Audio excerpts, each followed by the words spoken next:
Good afternoon, and welcome to the October 21st edition of Success by Association Live. This issue is sponsored by Biltmore Farms Hotel and the Mooresville CVB. We thank them for their steadfast support of AENC. Today's article is written by Joe Novara and is reprinted with permission.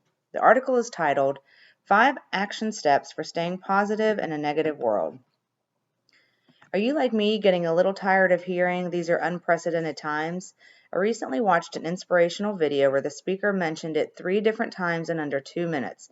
Talk about overusing a phrase. But the truth is, even though it's overused right now, and even though I'm tired of hearing it, people keep saying it because these are unprecedented times.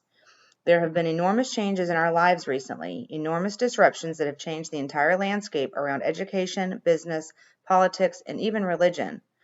What is the result of all of these changes and disruptions? Most people are disturbed, some are angry, and some are even feeling hopeless.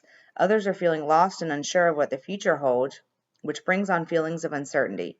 When you get stuck or caught up in those negative emotional states, you are setting yourself up for defeat, regardless of how you've tried to deny it. Turning around a negative emotional state or negative mindset, as we often refer to it today, is only going to happen once you've made a decision that you're not going to stay in that space. You have to realize that changing your mindset is an inside job. You can hire all the coaches you want. You can go to the best psychologists in the world. You can even talk to your pastor, rabbi, or shaman. But until you make the absolute decision that you're not going to stay in that emotional space anymore, you may as well just get used to living there because nobody else is going to be able to get you out of it. I'm not saying you shouldn't utilize the service of a coach, a therapist, or a religious leader. I wouldn't be a coach if I didn't believe I was helping to guide people.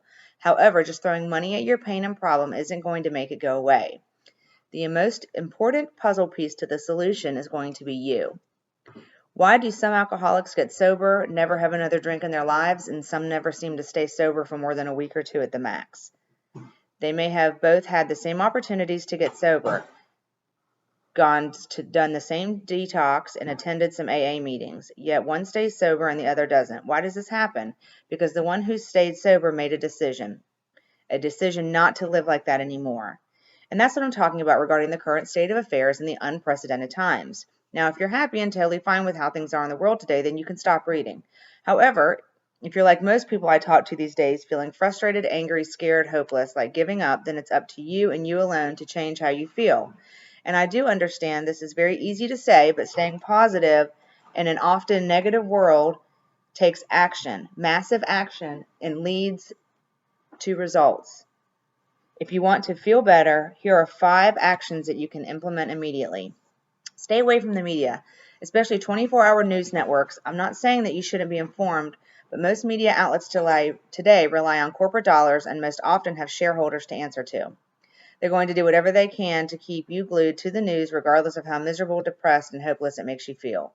If you feel like you need to get informed, go to GNN, the Good News Network. They update their stories daily.